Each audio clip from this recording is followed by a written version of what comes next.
Hey, what's up? It's Mr. Lang, and in this video I'm going to take you through an introduction to quadratic functions. And remember that quadratic functions, when you graph them, are parabolas.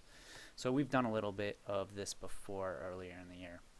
Anyway, what you'll need for this is the note sheet I handed out in class, and a calculator would be helpful, although not 100% necessary.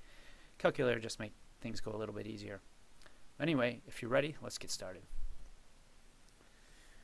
All right, so quadratic functions. If we look at this box here, it says any function that can be placed in the form y equals ax squared plus bx plus c, where a is not 0, but b and c can be 0. This is, when we graph this, like I just said earlier, these form parabolas. All right, so quadratic functions are parabolas.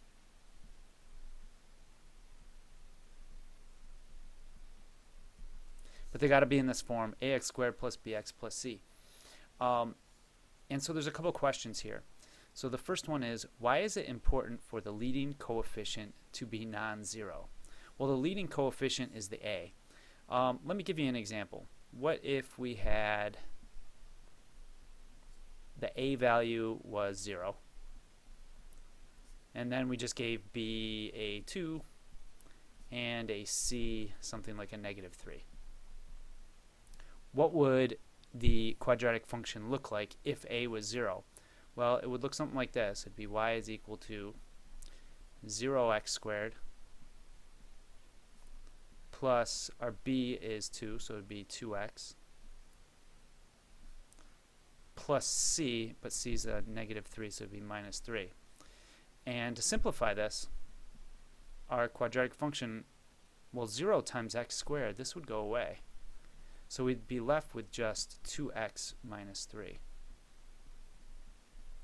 So if the a was 0, which it can't be, but we're just hypothetically here, we would get y equals 2x minus 3. Well, what is that? What would that be a graph of? It's not a squared.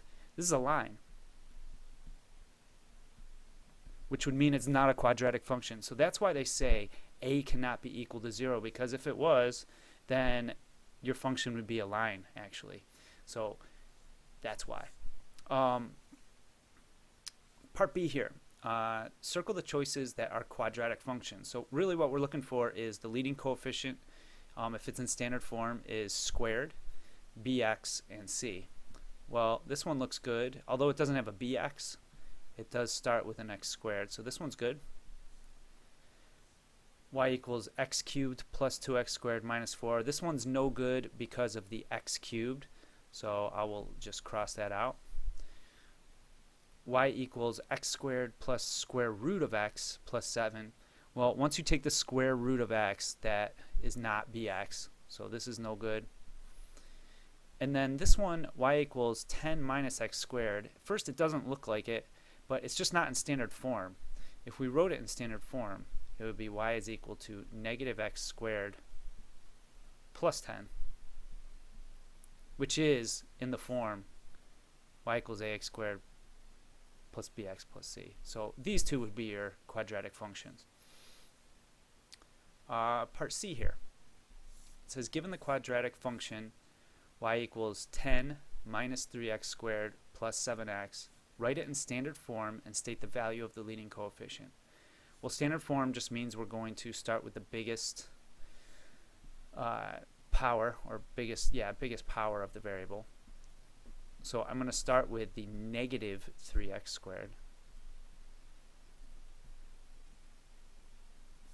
Next would come the bx, which would be 7x. And then plus 10, which is our c. So the leading coefficient, our a, is equal to a -3. It's -3x squared. All right, part D. Now instead of saying y, we're saying f of x, but those are interchangeable.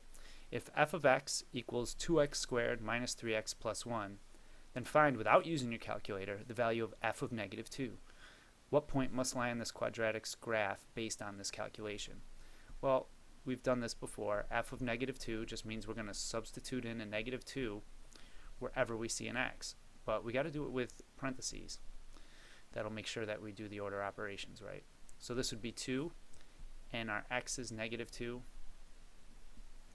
squared minus 3x, but 3 times negative 2 in this case, plus 1.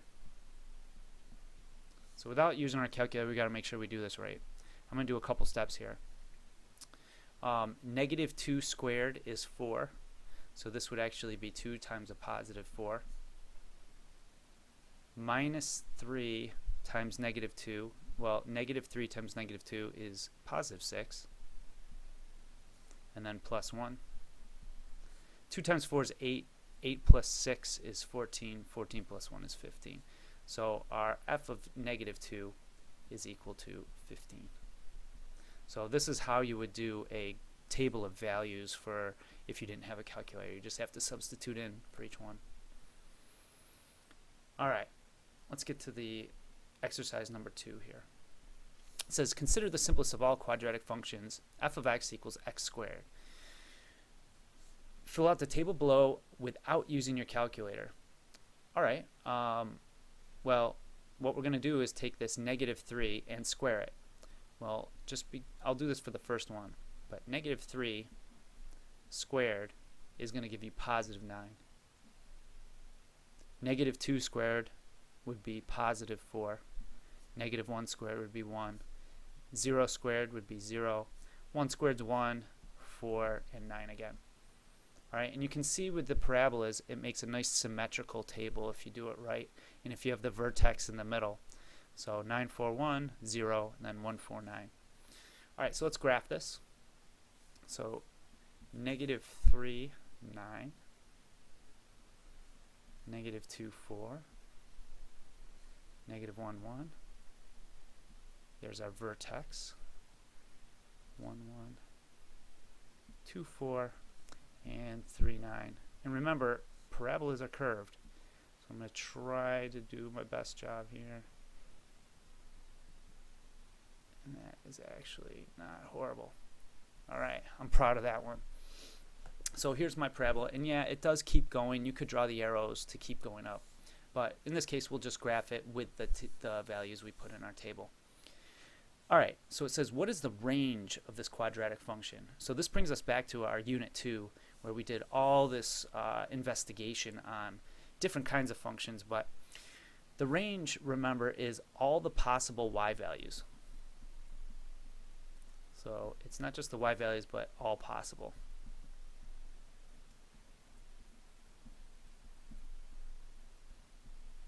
Okay. Well, you got to think, well, what's the lowest y value we could have? Well, we see that it bottoms out here at a y value of 0. So 0 is the lowest we could go. And I guess, although we did just graph this, we could extend this out and keep going. We might want to do this to talk about the range. If we made this table, we went 4, 5, 6, and we went backwards, negative 4, negative 5, negative 6, and kept going, the y values would reach infinity, positive infinity. So that's how we're going to do it. So at a low value of 0, it could be 0, so we'll make it less than or equal to. But remember, with infinity, we don't put the equal sign underneath the inequality.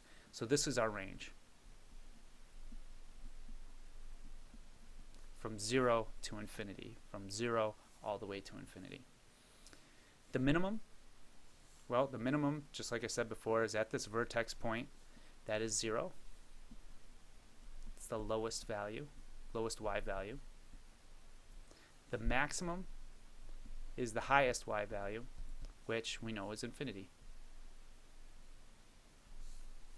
Alright? So that's exercise 2. Brings us back a little bit. And let's get to the back here. Alright. Last exercise here. So let's read up at the top. It says, quadratic functions can obviously be more complicated than our last example. But strangely enough, they all have the same general shape, which is known as a parabola. We know that. Let's explore the next quadratic function with the help of technology.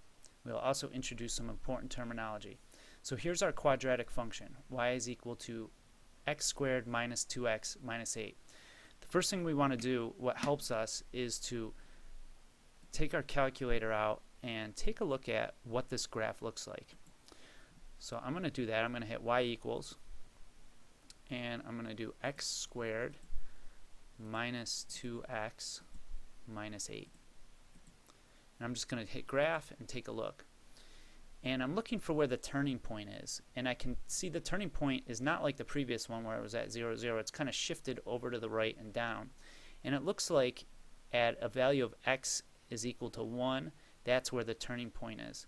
So I'm going to use that as my middle. So if I go to second and then table, I can get the graph, and I'm going to center it where x is equal to 1.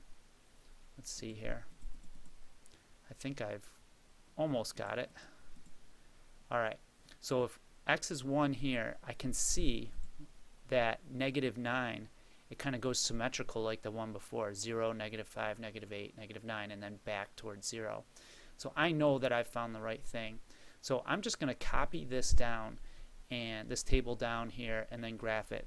So I'm just going to pause the video here while I do that so you don't have to watch me for like 2 minutes doing that, and then I'll have you guys do it too, and then we can restart together. So let's pause the video here. Alright, so here's my table. Like I said, I have the turning point at an x value of 1 with a negative 9. We can see that down here.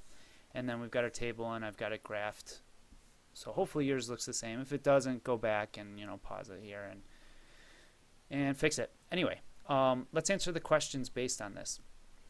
The range of this function. So remember, the range is all the possible y values. Well, the lowest y value, or the minimum, would be at negative 9. Oops. Negative 9.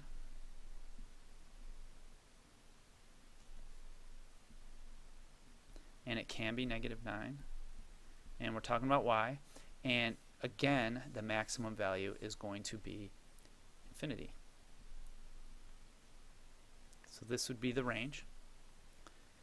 And then it says over what domain interval is the function increasing. So we're talking domain interval means over what x values is it increasing. Well, I'm going to change the color of my, well, I'll just highlight. Remember, increasing means from left to right, it's going up. So from left to right, it's going down, down, down, down, down, and then it hits the turning point here, and now it's going to start to go up. So it's increasing starting here at the turning point and from here. So that would be from an x interval from 1 and all the way to infinity in the x direction. So let me go back to my blue pen here. So the domain interval, we're talking about x. It would go from an x value of 1 to infinity all the way to the right. Alright? If you forgot how to do that, just, go back to one of our increasing, go back to your notes or watch one of the previous videos. The turning point, or the vertex, the coordinates of that would be here at 1, negative 9.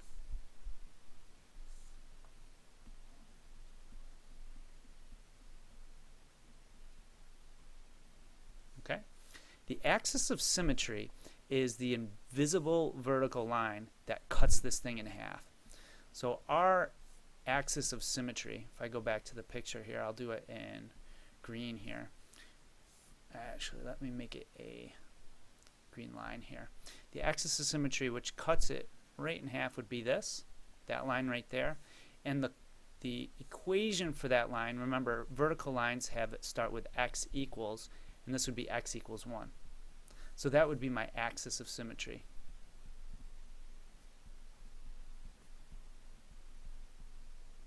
So that would be x equals 1.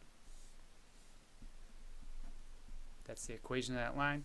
And finally, the x-intercepts, which are known as the zeros, are where this thing crosses the x-axis. So that would be at negative 2 and 4.